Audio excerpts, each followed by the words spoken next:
I play with the same enthusiasm as always. I love to play, but I play for a completely different reason. I play more for the same reasons as when I started, when it was just 5 guys getting together and jamming. Of course it's a business still. That's the side of it I don't like very much, but what I try to do now is I try to choose my work. I'm lucky to be in a position to do that. I try to choose the work so I do mainly interesting things and don't really hardly ever go out and do a tour, because that doesn't appeal to me. If I go do a series of shows somewhere, it has to be for a really good reason, i.e. to promote a CD specifically or some special event. So I tend to do things like the summer party, and last weekend I was in Bulgaria, and I went there mainly because I've never been there. This year I was also in Mexico for a festival. I'd never played in Mexico before, because when I was in Uriah Heep from the beginning until 1980, some of these markets weren't even open, you know, like Brazil, South Africa and so on. And next year I'm going to South Africa for 3 major concerts and 3 or 4 more minor concerts. So I'm trying to choose my work so that it serves some kind of purpose, whether it's to promote a CD specifically, or for me to be able to say at the end of the day that I was in this market, I was in this place. For all the places I've been in the world, there are still many places I have not been.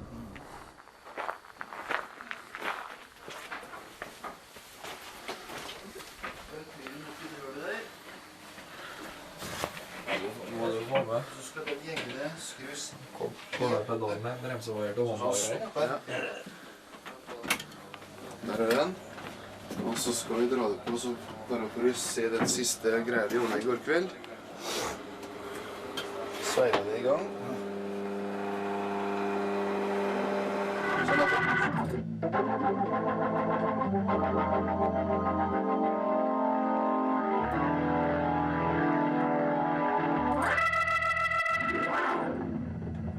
The thing I can do now, which I couldn't do before, the big difference is that if I write a song on acoustic guitar, I perform it on acoustic guitar. Whereas before, like July Morning was written entirely on acoustic guitar. But I never performed it that way. I always sat behind the Hammond and played it. So it's the same with electric guitar. If I write an electric guitar song, I play electric guitar on it. I have the freedom to do that. Most of my songs are written, I should say 70% of my songs are written on guitar. But in those days, my job was to play the Hammond and sing backing vocals.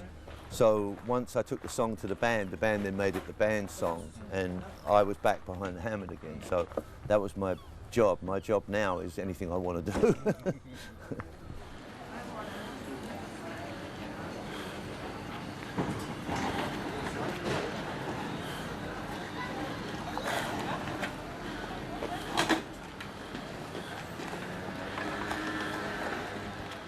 I came here and a few years ago I worked with Peter and Morton, and we had such a good time together, and their idea was to do something in Fredrikstad, in Gräsvik, in this kind of community. It's a very small community and not one that commonly visited by touring bands. And because I love those guys and they've always treated us so specially, I said, well, let's think about it and try to put a plan together. So last year we did one.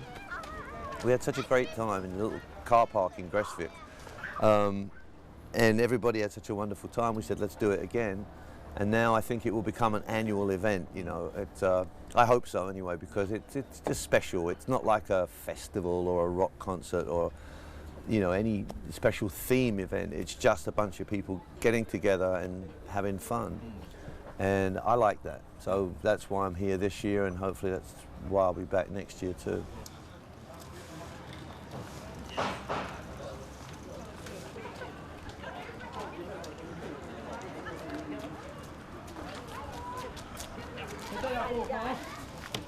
I do feel different, and the main reason I feel different is because I'm singing. So I'm kind of, it's not David. I'm singing, and that's a whole different responsibility. As far as the thrill of playing live, it's pretty much the same. That never goes away, I don't think. So it does feel completely different, but I think the best thing about it for me is the freedom I have to do things differently. I don't have to do things which, you know, 4 other people want me to do, and I don't have to do things which necessarily the audience wants me to do. I always include elements of the past which people expect to hear, but I include them also because I like to do them. Songs like July Morning. We've given completely new arrangements to Lady in Black, completely new arrangements to Stealing, so those songs are fresh and still alive.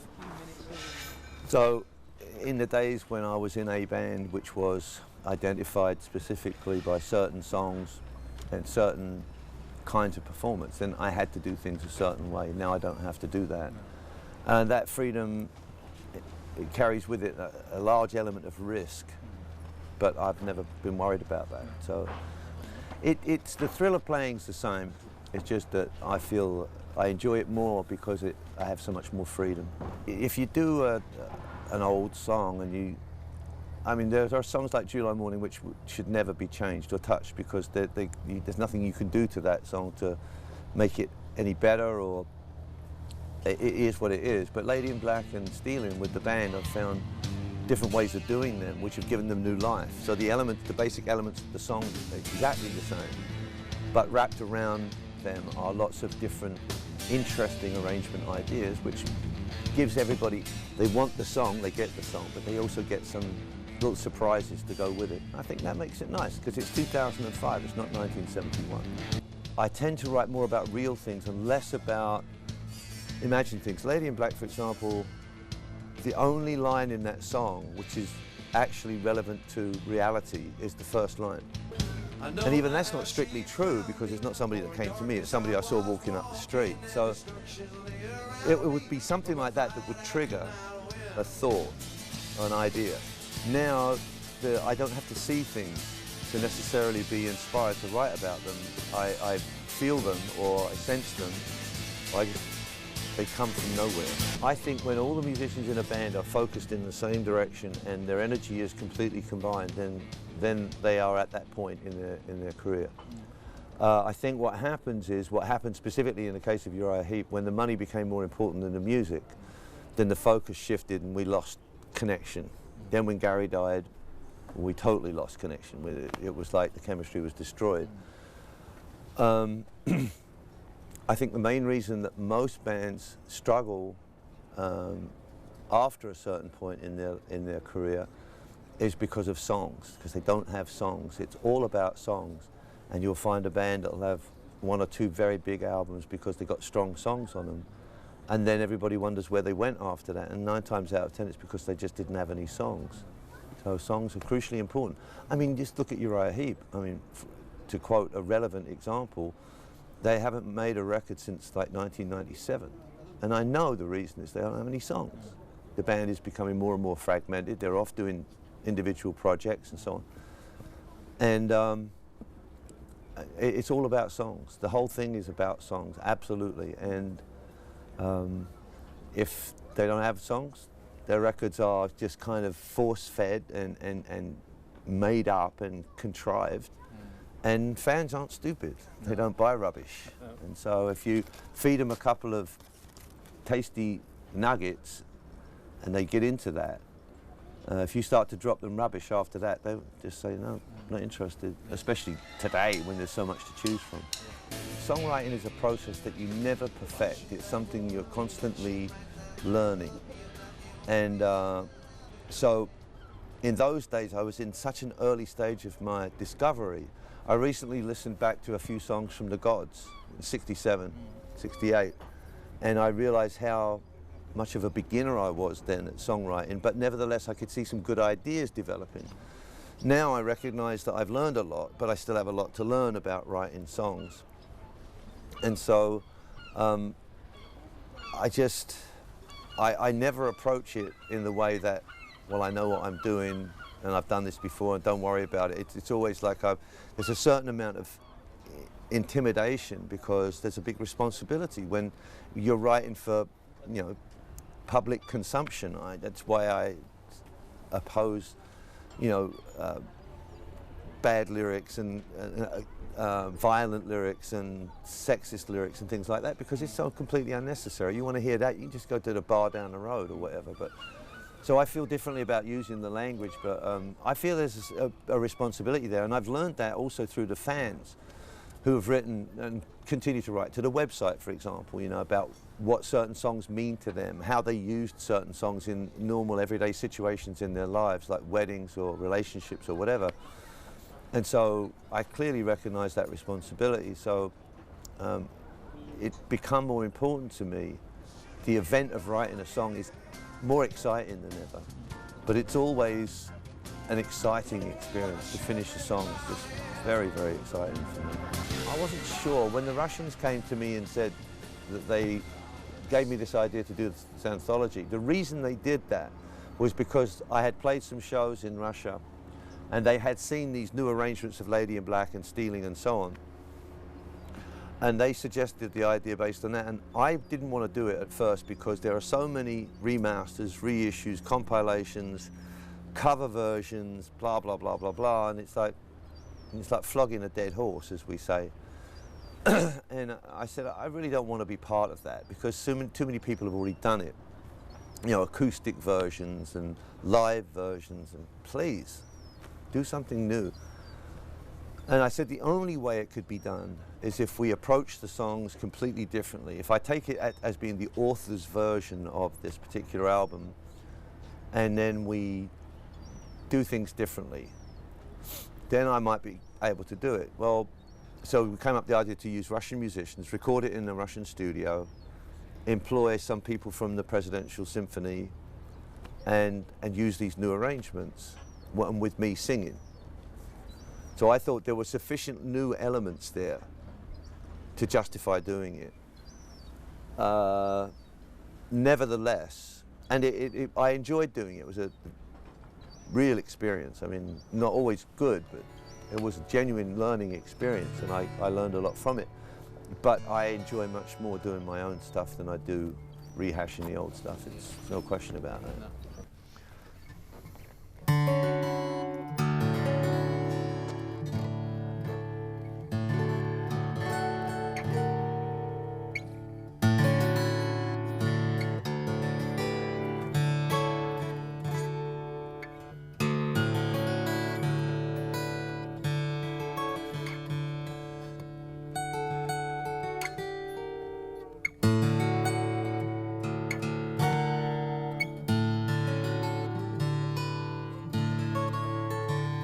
What a beautiful place, incredible place.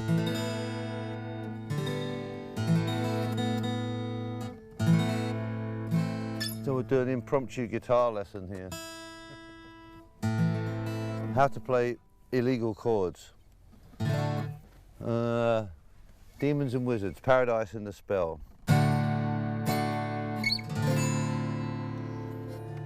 Don't know what that chord is.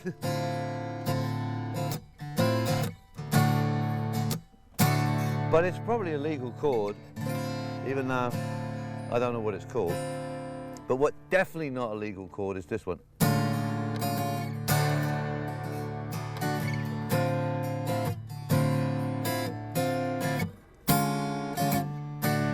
Because that's not right. Well, that probably is. Ovidio knows these things. The key for me, I've always felt a big responsibility about lyrics because I feel, number one, I've always been a huge fan of the English language. Never particularly a fan of any specific poets or writers like Shakespeare or anything like that, but simply always admired the way people use the English language. And so I've always tried to make the lyrics as meaningful as possible, in some ways humorous, but direct, so easy to understand, because I'm speaking to people that are basically the same as me, and I want them to understand, you know, what I'm saying and what's being done and so on. Hold on a second. Let me take this real quick.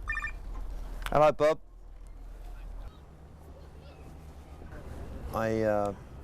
I tend now to write about a greater variety of subjects. because I'm not writing for a specific audience. There is surely a captive audience there of, you know, X thousand hardcore fans that will buy anything and everything, and I'm thankful for that, but I'm not compelled by, you know, marketing or promotion or reasons of continuity to stick to certain formats. The same, you know, the famous old record company story, we need another Lady in Black, we need another Gypsy, we need another this. I mean, I've always thought that was foolish anyway, because there's always only ever one of those songs. So I've allowed myself now to just absorb that freedom and be able to write about a lot of different subjects. One of the projects I've got in the future is to write an album for and on behalf of kids, which will be translated into 8 different languages. So I'm able to use the creativity that God gave me, and I'm able to use it in a lot of different ways now. I don't sit down and say I must write a record full of hits or a record full of songs which fans will love. I'm able to say, okay, I'm just going to write things as they come, and they come very fast now.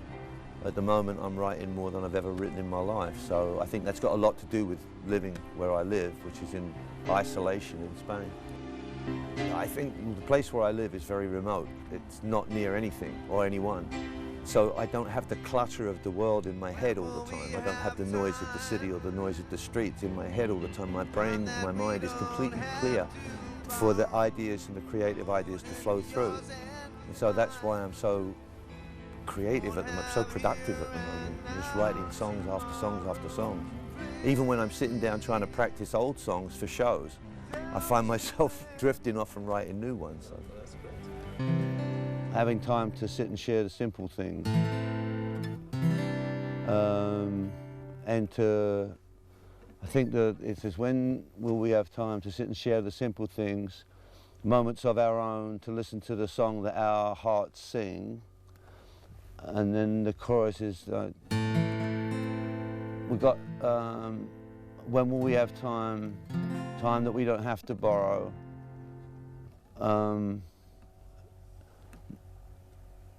now is yours and mine, we may not even see tomorrow, because there's no guarantees in life. So it talks really about the importance of making time to be together. Otherwise you can get so busy that you don't get time. But again, I think this is probably one of those things that you start to realize when you realize that most of your life is behind you, and you look at everything differently.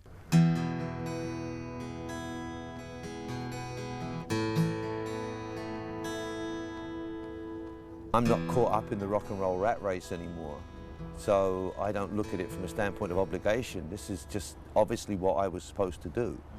And so I say, okay, fine, this is my gift, I'm going to use it in whichever way it comes. And so the subject matter for songs on an album can go from my relationship with God all the way to a story about a fantasy tale about meeting a gypsy on a train.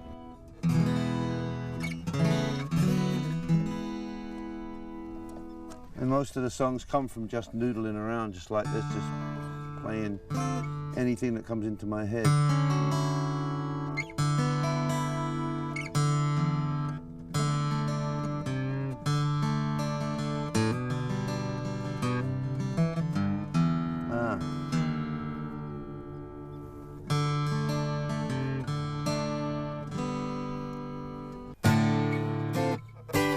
But it's a little secret though, that actually the reason I play instruments so badly is because I never really wanted to play an instrument to be a virtuoso. The only reason I started playing instruments in the first place was because I wanted to take my poems and make them into songs. And so I needed to learn an instrument. Mum was a piano player, so there was a piano there, and so I sat and I learned how to play little melodies on the piano. But I really wanted to play guitar because I actually wanted to be Elvis Presley. I didn't want to be like Elvis Presley, I wanted to actually be him. Get rid of him and be him instead. Yeah. That was my plan. Didn't work out that way, but... Well, actually, I'm thankful it didn't work out that way because I'm still around.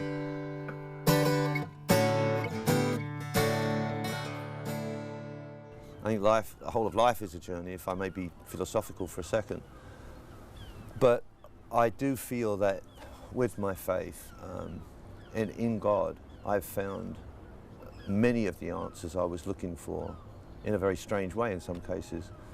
But I found the freedom I always thought I would find either in money or success or fame. I found in my faith. But there are still many answers I'm looking for.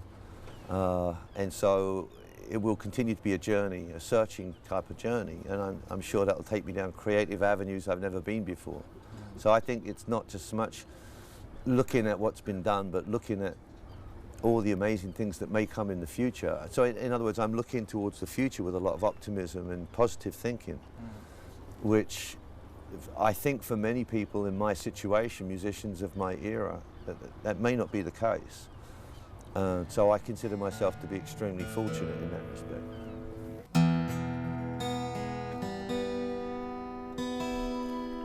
I think a lot of where you are has so much to do.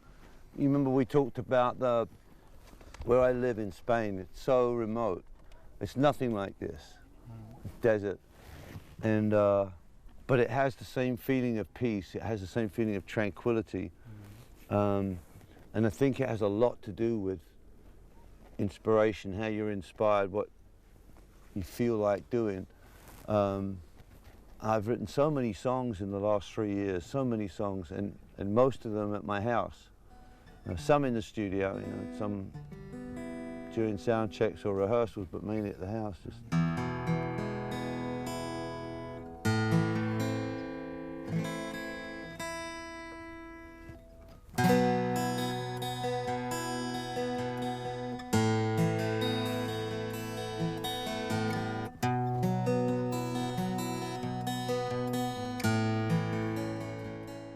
If you boil it all down to the nitty-gritty, I mean, it's all about the music. I mean, it's not about anything else. I mean, I always advise people, and sometimes I'm asked to give advice to musicians and bands and so on, and I always say to them, make sure that the primary reason you play together is for fun, is to enjoy yourself. If you want to do it just for money, 99% of the time you will fail, and even if you're in the 1% that succeeds, the money won't be there forever. So you will ultimately be disappointed. If you're doing it for fame and fortune and glory and riches and everything else, you'll get wrinkles, or you'll get fat, or you'll lose your hair, and you'll be disappointed then because it'll all go away. So play for fun, enjoy yourself, do it the best you can, and if something else good comes along, great. But let it be secondary to the reason why you're playing. It's easy for me to say now, because in the heyday of Uriah Heep, of course I was motivated by money. I never had money in my life, and all of a sudden I have millions of dollars, and I'm thinking, this is all right, I want to keep doing this. But I've gone through that, and now I can see it in retrospect, and so I see it differently. But I think, you know, wisdom comes with age, and I was just thinking this morning that I wonder if there's any way that the wisdom of age and maturity can be combined with the energy, enthusiasm of real youth, and it's probably not the way life goes. No. It's probably not possible, but certainly I have many regrets about the past, particularly getting involved with drugs. I really regret that more than anything else, I think. But at the same time, most of my memories are good ones, and to be able to look back and say I did all the things that I've done, I don't know many people that can say that, so I'm really, really thankful for what's happened.